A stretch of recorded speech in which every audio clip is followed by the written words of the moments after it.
What an obedient audience we have. Wonderful. Well, good evening, everyone, and a warm welcome to both those of you here at Riddle's Court and to everyone joining us on Zoom. I'm Emma Bailey, and on behalf of the team here at the Scottish Historic Buildings Trust, I'm delighted to welcome you to tonight's lecture in our spring series, Tales from the Tron. For those of you who may not previously have attended one of our events, I would first like to give a brief introduction to the Scottish Historic Buildings Trust. So we are an independent charity with over 40 years experience delivering complex projects across Scotland that repair and reuse historic buildings. We receive no core funding for the work that we do and are therefore reliant on grants and donations and the income from events such as this one in order to carry out our work. Our current projects include Leith Custom House and, of course, the Tron Kirk. Joining us this evening, we're delighted to have Aaron Sheridan to present his talk, Tenements, the Working Class and Slum Clearance in Old Edinburgh. Before Aaron kicks off, a little housekeeping. So for those of you here in the building, we're not expecting a fire alarm this evening. So if it does go off, please follow our staff out of the building and assemble on the lawn market. And after the talk, there will be time for questions. So for those of you joining us on Zoom, you can submit these at any time throughout the talk using the question and answer box.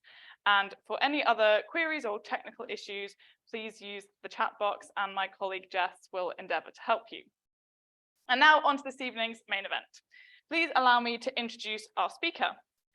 Aaron Sheridan is a Glasgow-based historian currently completing doctoral research on the history of council housing in Edinburgh at the University of Strathclyde.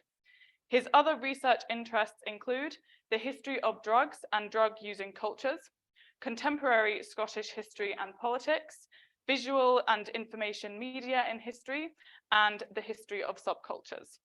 So, welcome, Aaron. Thank you.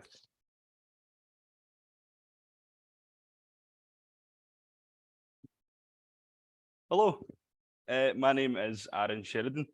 Thank you to Jess Burrows and to Emma for and the Scottish Historic Building Trust for having me here tonight. I'm like you said, I'm a PhD student at the in history at the University of Strathclyde, and tonight I'll be talking to you about life in the district surrounding the Tron Kirk, and the Old Town, Canongate, and south side of Old Edinburgh.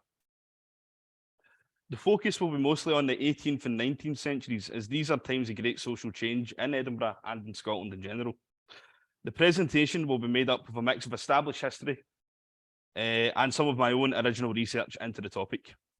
I should say that my research focus in my PhD is mostly on council housing schemes in the 20th century, namely Greater Pilton, Craigmillar and Niddrie and Wester Hailes. However, in the course of my research, I found that in order to properly understand the history of council housing, you have to learn about what came before. So here I will present the history of housing, working class culture and slum clearances in Old Edinburgh. Since the theme of this lecture series is the history of the Tron Kirk, its opening to the public in 1641 presents an opportune starting point for this presentation. This map, the Eldino Danensis Tabulam, created by James Gordon in 1646, shows a bird's eye view of Edinburgh as it would have looked around the time of the church's construction. You can see just how densely packed the rows of tenements were along the Old Town and Canongate. Edinburgh was at that time the most densely packed settlement in Scotland, outstripping all other boroughs. This was mostly due to its role as a centre of both political and monarchical power in Scotland, with the royal household sitting in the castle until 1606, and the old Parliament of Scotland sitting in Parliament House just down the High Street until 1707. This also affected the makeup of the population. Being a centre of power, it was common for members of the landed gentry to keep a home in Edinburgh alongside their estates in rural Scotland. This allowed them to keep in close proximity to the decision-making process and allowed them ease of access to the reins of power. Servants and officials of both Parliament and the Crown were also in great number there. These men of status lived very close to the common people of Edinburgh, even sharing the same buildings as them. Within the tenements, it was usual that the more spacious and comfortable flats on the first and second floors would be occupied by those of higher rank and their families. Then the ground and other floors were rented out to the middling sorts, with the poorest consigned to the small rooms in the attics and cellars of the tenement structure. So while the different social classes lived in close proximity to each other, there was still a degree of separation kept between them with regards to their homes. This situation would continue for the next 100 years. The population of Edinburgh, Canongate and Southside continuing to grow and expand southward. This growth was joined in the 1760s with the construction of the new town, a development built exclusively for the wealthier residents of Old Edinburgh to escape the cramped conditions of the old town. Where urban growth in the cities and towns outside of Edinburgh had been sluggish, the access that Scotland had gained to the British Empire following the Acts of Union in 1707 saw significant urban growth in cities like Dundee, Aberdeen and Glasgow. However, the most rapid population growth and urban development was still to come. In 1750, only 1 in 8 Scots lived in a town or city. The vast majority of people across the lowlands lived in rural villages known as ferm towns. Within these ferm towns, there existed a class divide surrounding access to land. At the top was the landowner, who usually lived away from the ferm town in a large stately home run by a staff of servants.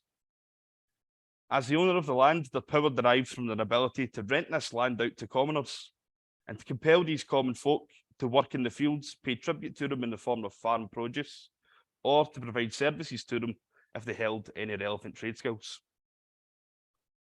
Below these landowners were the renting farmers.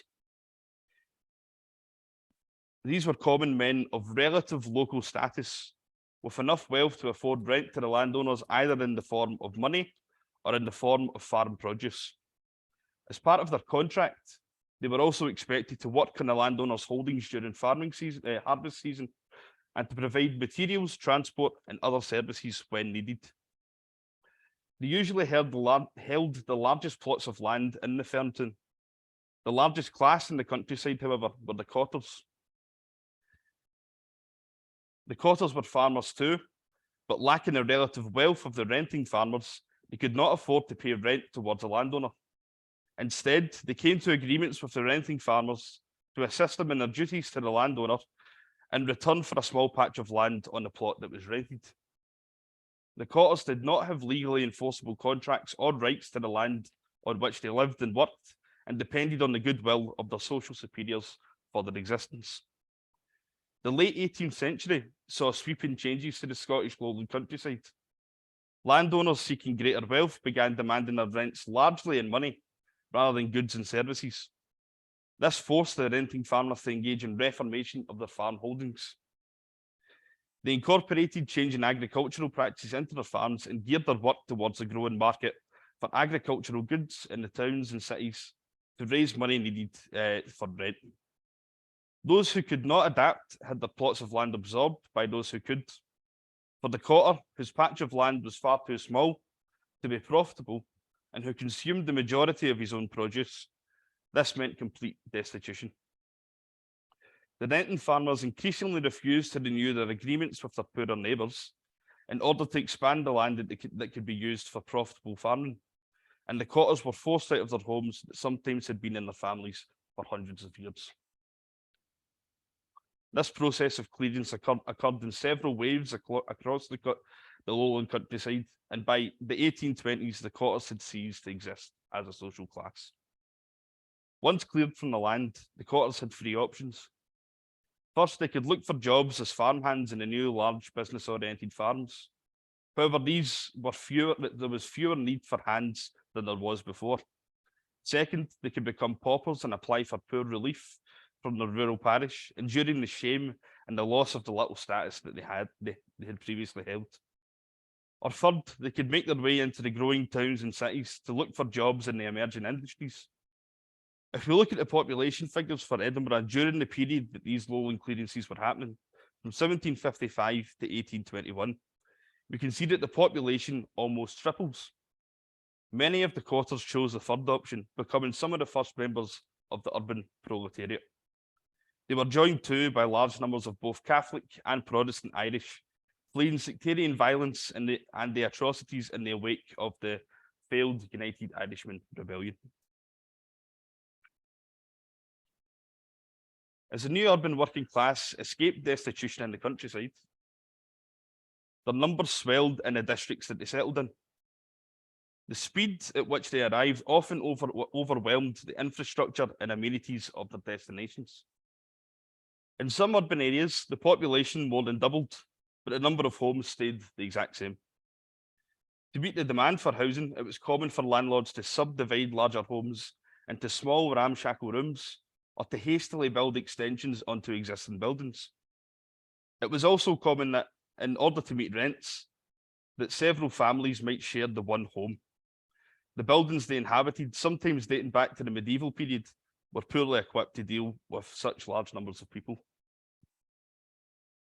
Living conditions in the Old Town and Canongate in this period were observed by George Bell in his 1849 and 1850 books, Days and Nights in the Wynds of Edinburgh and Blackfriars Wynd Analysed. These books are accounts of his travels through Old Edinburgh as a moral reformer, and while his descriptions of the homes are valuable, his reactions to the working class inhabitants are shockingly hostile. For example, he describes the homes along the Old Town and Canongate as, quote, masses of rotten, rat-haunted buildings, as repulsive as the class that inhabits them, unquote. He shows very little sympathy to the people that he meets. One of the first homes he visits is a 12 by 10-foot room inhabited by 12 women. They had no furniture, sleeping on the bare floor in their only set of clothes. Another home on Leaf Wynd was another single room, 12 by 8 feet, and was inhabited by 7 people, 4 adults and 3 children. 2 male adults worked 15 hours a day as shoemakers. They rarely left the house, working from home, unable to find work elsewhere. They had no windows and only a bed for furniture. A candle gave light to the room. On a trip to Blackfriars Wynd, which he described as being a typical Old Edinburgh street, as far as conditions were concerned, Bell noted that no water source was present in the street, either inside or outside any of the homes. The closest well was located on another street, and neither were there any drains in the Wynd, meaning that a layer of both animal and human waste coated the street.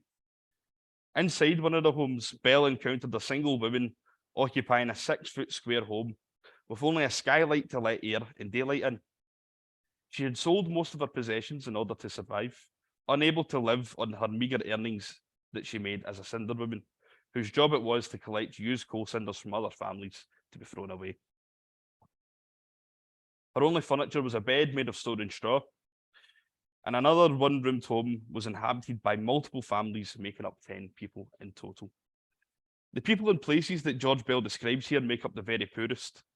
For many working class people, conditions were not quite as grim. Some could afford more spacious tenement homes, sometimes made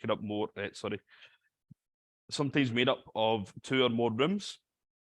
However, the lack of provision of water or inside toilets and a lack of drainage in the streets were common problems which affected all. The street wells, shared by thousands, were open to the elements, and in a rapidly industrializing nation, became poisoned with the runoff and fumes from the many industrial workplaces that dotted the city. City sewage works in the early 19th century amounted to little more than open rivers of waste that flowed past homes and businesses. Coal was the main source of power for the home, which generated clouds of dust, which, with many living without any ventilation, lingered in the home and polluted the air of the residents. These conditions made it very easy for disease to spread. Outbreaks of typhus, cholera, and tuberculosis killed thousands throughout the early 19th century, and not just within the working class. Despite the fact that they had begun to segregate themselves away from poorer people, richer residents of Edinburgh were also victims of these diseases in large numbers. The rate of death in Edinburgh shot up between 1820 and 1839. The poor conditions that working class people found themselves in were not suffered gladly. In fact, the first half of the 19th century was beset by conflict with authorities by several different groups of working class people. For example, in the 1820s, the economic depression brought on by the end of the Napoleonic Wars saw an outright rebellion of workers against the political establishment in the Radical War. Later, the Chartist movement drew large crowds in urban Scotland. Strikes by workers in the growing industries were often put down violently, and their instigators could be sentenced to transportation to the colonies, never to return. In other cases, they were sentenced to death. The middle and upper classes were terrified that the growing crowds of industrial workers might overwhelm them and take power for themselves. The rapid changes in the makeup of the city, the political turbulence that followed, and the spread of deadly diseases led to a deep sense of urban crisis among the ruling classes and those better off. This would lead to a series of political reforms which would seek to create a more sanitary city in the latter half of the century. But before we touch on those, I would like to talk more about the experience of renting and home life for working class people in the 19th century.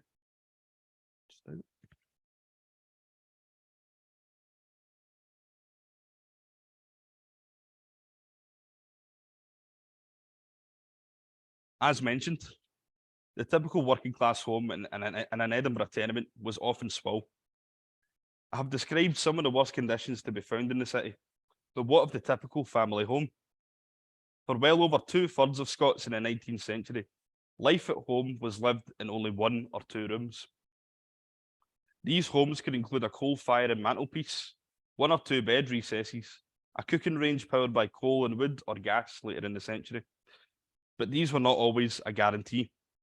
A single window was typical to allow light and air into the home, but often due to the cramped house building practices in the Old Town and South Side, the air and sunlight admitted to the home was minimal, as windows often opened up into the close and faced another building.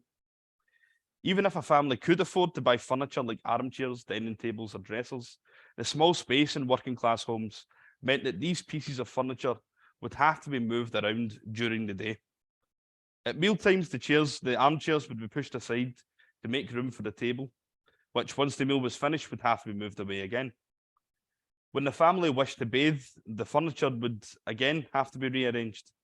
In many cases, entire households had only 1 bed to share, which meant that children were often left to sleep on the floor. This limited space was all the more constrictive for women, as they were expected to stay home while the men and often teenage boys went off to work and spent time socialising in the pubs. The work of women in the home was just as taxing and grueling as work outside of the home for the men. They were expected to clean the home, the landing, and on a regular schedule, the entire stairs in a block of flats, which, in the older parts of Edinburgh, could be in excess of 5 floors. The close conditions and social life in the closes of old Edinburgh meant that any sign that a woman appeared to be lacking in her duties, for example, in not taking her turn washing or in not polishing the brass handles on her door, would result in a quickly spreading poor reputation. Keeping up appearances was not easy, and the risk of failing could result in ostracisation. As mentioned before, the lack of running water inside many of the homes, or the older homes, meant that several times a day, housewives would have to visit the neighbourhood well, adding to her labour. On top of this, a housewife was also expected to care for several children, often assisting with the childcare duties of other mothers in the same close. She was also responsible for ensuring the house was kept stocked with food and that the household was fed. She was entrusted with the household budget, but only with what her husband handed over to her from his pay packet. Of course, poverty could force both parents into work, though jobs were often sex segregated. Women, if they had to work, often worked as household servants and cleaners for the wealthy, in textiles or in manufacturing. This did not excuse the housewife from her duties, though. She was still expected to perform all of the things that I've listed here, on top of dealing with work and the societal shame of working. For women, the workday in the tenements began as she woke and ended as she went to sleep. The drudgery of this work was broken up by a strong social life in the tenements. Women socialised together, helped each other with their duties, and lent each other materials. Living in close proximity to their neighbours meant that strong bonds were often formed. For example, during periods of better economic circumstances, entire closes would often scrape together money to organise a trip away during the summer months. At Hogmanay, then the largest winter celebration in Scotland, and far more important than Christmas, neighbours often practiced the first footing tradition within their closes, visiting adjoining flats for a drink and to take the bills in. Given a lack of space in the home, children were often forced to play in the closes, in the back courts if there was one, but most often in the streets with other neighbourhood children. As the labour movement grew and expanded in the late Victorian period, it was found that the communal nature of the tenements made it easy to spread political messages and organise actions among the working classes. Besides the material constraints that working class people had to contend with, the system of renting itself was a burden for families. For example, to acquire a flat in as best a condition as a family could afford, not only did they have to scrimp and save enough for rent, but they also had to provide character references to the landlord. These could be acquired through a workplace, through a local church, or through a previous landlord. And this meant that any lateness of rent, any small infraction at work, or any lack of church attendance by the breadwinner could exclude a family from decent living conditions. In many cases, the prospective landlord was a member of the church body or a local employer too, and would be familiar with the character of their prospective tenants anyway, meaning that a rejection could also come from a simple dislike of a particular family. This personal oversight meant that middle-class values and manners were often forced upon working people who had their habits and lifestyle policed both at home and at work. Any perceived infraction of their expectations could consign a family to a communal boarding house, where they would be split up on the basis of sex, or to the poorest homes available in the city. Once a family had secured the tenancy, this oversight of the landlord was still strongly felt. For example, in Scotland, the landlord held the right of hypothec over their tenants. This meant that any goods, furniture, utensils, clothes, or decorations within the home, even if the tenants could show a receipt of ownership, could be taken away by the landlord for their own personal use. Unlike in England, where this practice was reserved for making up rent arrears, in Scotland, the landlord did not have to state a reason and could claim goods at his will. This meant that working class families could not really ever own anything properly, as it could be taken away from them at the whim of their social superiors. In addition to this, many working class people were employed in industries which were seasonal, or in which a downturn in trade would result in summary firings, or a cut in hours, or a cut in pay. In these circumstances, many could find themselves suddenly unable to pay their rent. In order to avoid falling into arrears, some families would attempt a midnight flip, packing up their belongings and leaving under the cover of darkness.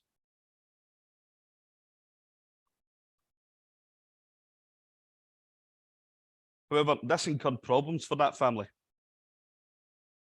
They would be unable to provide their next landlord with a clean character reference, and since lets were usually renewed or obtained either at Candlemas or Whitsunday, the availability of homes would be even further restricted than they normally were. As mentioned earlier, the sense of urban crisis of the early 19th century spurred on political action in Scottish cities to deal with the spread of diseases. Throughout the latter half of the century, Edinburgh, as well as other Scottish cities, engaged in a series of municipalisation efforts to improve the lives of citizens. These were joined with sanitary reforms, the first of which came in 1862, when Edinburgh became the first city in Scotland to appoint a medical officer of health, Sir Henry Duncan Littlejohn. Littlejohn's job was to survey the sanitary conditions in the city and produce yearly reports on disease and mortality rates. His 1865 report specifically mentions the district surrounding the Tron Kirk as one of the very poorest in the city, and describes some of the housing conditions there. Some examples include a tenement on Crubber's Close, known as the Elphinstone's Land. It housed 135 people, but had only 9 sinks across its 6 floors. Another tenement in the corner of the Cowgate in the Pleasance housed 170 people with no sinks or water access at all. Similarly, a tenement at number 3 East Richmond Street housed 177 people with no sinks or water access. However, even though Littlejohn is supposed to be collecting and analysing data scientifically, he nonetheless cannot help but pass judgment on the inhabitants of these substandard homes. Regarding a tenement along the Canongate, he describes it as, quote, a refuge for some of the worst characters in the town. Each room is small and overcrowded. The passages are dark and ill ventilated. On all sides, you have vice in all its repulsive forms, tried by any standard, and they are faulty in the extreme. By any standard, Little John implicitly means moral as well as sanitary. For many middle and upper class Edinburgh residents shared an ideology which blamed the poor for their own living conditions. It was strongly believed that they were being punished by God for their sins, and any evidence of poor manners, drunkenness, gambling, or sexuality was usually enough for the rich to condemn the poor as a whole. For example, an anonymous letter to the editor was published in the Caledonian Mercury in March 1861, and it decries the conditions on the High Street, Pleasance, and Cowgate as, quote, not merely wretched but revolting. We could give in proof pen and ink sketches until the public heart would sicken. Tattered and torn exhibitions of men, women, and children, all steeped in poverty or sunk in degradation, unquote. The blame for this, they insisted, lay with the number of public houses in the district. There was widespread concern about these social conditions, and several charitable bodies were set up with the mission of providing monetary and other relief to poor people in Edinburgh. However, these moral reformers would not give their help to just anyone. For example, the Edinburgh Association for Improving the Condition of the Poor operated across the Old Town and South Side, naming the Pleasance, Nicholson Street, the Grassmarket, and Canongate as particular areas of extreme poverty. They offered material assistance in the form of money and coal, help with finding employment and gaining skills, and with ensuring that the children of the working class gained an education. However, in order to receive any of this help, a working class person had to submit to having their home regularly inspected and their social habits policed by the organisation. If their home was found to be too dirty, they were found to possess alcohol, or they were simply judged for being judged in some way as being sinful, they would be barred from receiving any help. This ideology helps to explain why so little was done to improve housing in Edinburgh throughout the 19th century. It was simply believed that the working classes were responsible for their own situation, and that any help rendered to them would be squandered. There was also widespread belief that interference with industry and the free market was unnatural and an affront to God. So providing working class people with homes that did not make money for the landlord was seen as sinful as well as economically unsound. Another reason why action on housing was so slow in Edinburgh lies with the political situation of the day. Prior to the 1920s, only men who held a certain amount of property had the right to vote. This excluded the vast majority of working people from exercising any control over the people who set the standards and legislation to which house building was held. Politics was a reserve of the middle and upper classes. On top of this, local political representatives in Edinburgh and in other cities throughout Scotland were drawn largely from the local capitalist class, a large majority of whom were also landlords. In 1875, for example, 80% of the Edinburgh Corporation councillors were landlords, owning between them 1,000 properties. They also made up between 80 and 90% of the seats on committees dealing with the Treasury and dealing with public works. Where action did occur was in demolishing the worst of the neighbourhoods in Edinburgh. In 1867, Edinburgh Corporation passed the Edinburgh Improvement Act, which gave the corporation the power of compulsory purchase over a total of 50 acres, spread across 34 sites in the city. Within this small area of land, roughly 18,000 people, that's 10% of Edinburgh's population and a quarter of the entire Old Town's population, were found to be living at densities sometimes as high as 600 people per acre. 3,600 homes were demolished, and though some in the corporation, like Henry Littlejohn, called for these houses to be replaced by the council, they were not, and thousands were left homeless. The Edinburgh Corporation did end up building homes funded by the local authority, however. 4 tenements on Guthrie Street were erected the same year as the first slum clearing scheme just mentioned. However, they were far too small in number to rehouse all of those cleared, and in any case, were rented out at a profitable rate for the council, meaning that the rent levels were out of reach for most working people, and the 4 tenements ended up being occupied by better off artisans. Edinburgh Corporation again flirted with council house building, when in 1893 a further slum clearance scheme saw the corporation retrofit some older tenements with improved amenities, but also build new homes of their own. For example, 2 tenement buildings at the high school yards were built with a total of 64 homes. And though improvements in health and mortality rates were noted by sanitary inspectors in this area, these new homes were again far too few in number to properly deal with the housing issue. While slum clearing schemes rid the city of the very worst of its housing, they did very little to address the causes of slum development, poverty, and poor house building. As the century wore on, slums continued to develop and spread into other areas of the city. For more than 40 years on, from George Bell's exploration of Blackfriars Wynd, an anonymous author was describing the same conditions existing in other areas of the city.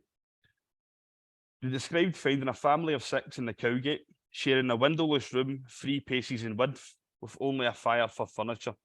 They wrote, quote, "Nor do these conditions pertain only to the quarters popularly known as slums, the High Street, Canongate, Grassmarket, Cowgate, and other neighbouring localities, but are to be found in other parts of the town, notably Greenside, Pleasance, Stockbridge, and Fountain Bridge, where slums may be said to be in the process of growth, and where poverty and misery are none less acute because they are less apparent.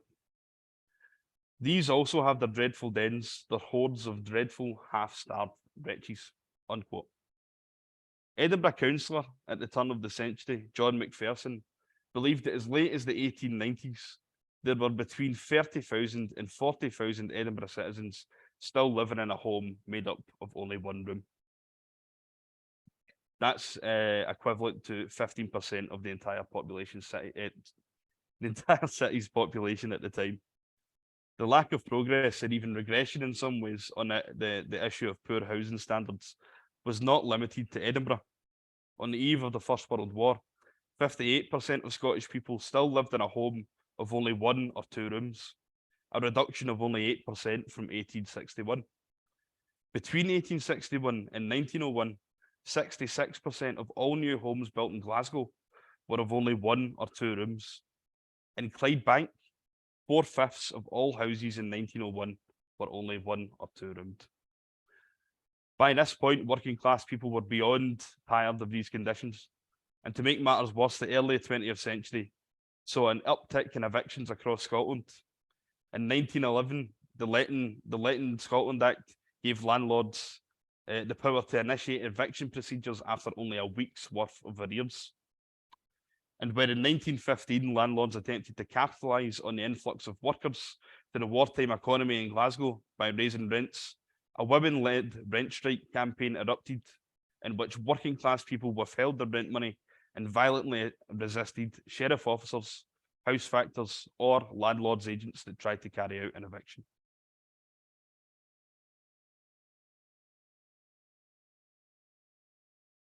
This anger was not limited to Glasgow. In fact, for several decades leading up to the rent strike, housing was a central issue for working class political parties, trade unions, and other organisations campaigning for change across Scotland. However, the rent strike was by far the most radical and the most successful action. It led to the 1915 Rent Restrictions Act, the first form of rent controls ever established in the UK, and to the 1919 Addison Act, which endowed local councils with the duty to build better quality housing and rent them to those most in need. And although a small number of local councils, like Edinburgh, had built housing before, they were now compelled to do so. So this is the birth of council housing as we know it. The Addison Act and the following housing acts in the 1920s resulted in relatively high quality homes, but these were often far more expensive to rent out than those in the slums, and so tended to be populated by lower middle class people and skilled tradespeople. The 1930 Housing Act, known as the Greenwood Act, however, gave funding to local governments to clear the slums, but restricted the subsidies for house building. This resulted in the building of mass council housing, usually in the tenement style, with lower quality spatial and material standards than those that were built in the 1920s. Large areas of modern neighbourhoods in Edinburgh, such as West Pilton and Nidri, were created under this Housing Act. Pardon me. In fact, the Nidri mains scheme, a total of 5,000 houses, built mostly as three-storey tenement blocks, were rented out to those cleared from the slums in the St Leonard's district. A large portion of several streets within that community were cleared and directly transplanted to the scheme. It was widely known that where these people had come from, and unfortunately, the stigma attached to them as slum dwellers followed them as they became pioneer council tenants. Following the Second World War, the slum clearance resumed in Edinburgh, and so did the process of rehousing slum dwellers. The places that they went to, Muirhouse, Wester Hailes, Craigmillar, and so on, were again stigmatised due to the low perception of the people living there. The purpose of this lecture hasn't been to paint a picture of working class misery. Though the people of the Old Town, South Side and Canongate were faced with real material challenges in their day-to-day lives, living in Old Edinburgh is remembered fondly by those who left. In fact, during my research into council housing schemes of the 20th century, I have come across several people who, after receiving new council homes, opted to move back to their old slum neighbourhoods. In spite of the material improvements of these new homes and the strong possibility of being moved alongside your old neighbours, the vibrant and busy social life of the old slums was preferable to some over what they considered to be a sterile and clinical new life in the schemes. Though these people were in the minority, it shows that the old slums did have some virtues, and that in spite of all their problems, people strongly and readily identified with them. I hope I've also made it clear that the process of an area becoming a slum was as much a social process as well as material. The oppressive system of renting and the seasonal and unstable labour that many working class Edinburgh citizens depended on meant that wages were often low. Even if a family could, for a while, afford better homes, these barriers often saw them relegated to poorer housing. Skilled working class people had better means and could afford to live in newer, more amenable homes, even in neighbourhoods shared with the clerical middle classes. Now, these places were not considered slums. Only once an area had the class character of being made up largely of unskilled workers would the process of slumification be said to have begun. This stigma was not solely applied to urban working class people either. Rural dwellers, especially miners, were stigmatised alongside their homes. For example, Hugh Miller, an Edinburgh mason who was commissioned to work on repairs to the home of the aristocratic Wauchops of Nidri, recalled his time there fondly, besides his interaction with the mining community in nearby Nidri Mill. In 1825, he wrote, quote, "The village of Nidri Mill was a wretched assembly of dingy, low-roofed, tile-covered hovels, inhabited by a rude and ignorant race of men that still bear upon them the soil and stain of recent slavery," unquote.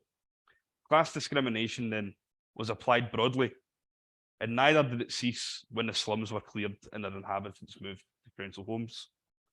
However, not all council housing schemes were stigmatised from the beginning. Even the high-rise estates, which nowadays are completely unfashionable and roundly criticised, were seen by both outsiders and their tenants as futuristic models of a new civilization. This, though, did not last long. In the 1970s, the government housing policy refocused its efforts on so-called special needs housing, moving the very poorest into these high-rise homes en masse, changing the varied class structure that existed within them to one defined by the working poor, and subsequently they were known as slums in the sky. Only a couple of decades after their celebrated construction, many of these high-rises, along with older slum clearance schemes built in the 30s, were themselves cleared of their inhabitants and demolished. Viewed from afar, the story of working-class housing in Scotland seems to repeat itself. A cycle of clearance, rebuilding, slumification, and re-clearance. The first victims of the cycle were the Cotters, followed nearly 100 years later by their slum-dwelling descendants. and then again in the 20th century with council homes. This trend too continues. In 2014 and 2015, Glasgow's Red Road flats, housing a maximum of 4,700 people, were demolished, and only this year, the Wynds estate in Maryhill was scheduled to be cleared and demolished, a decision which has been resisted by its tenants, housing activists, and by the Communist Party of Britain. This cycle does not seem to be stopping, and the question is, how long will the new build estates popping up all over the country last? Will they be subject to the same cycle?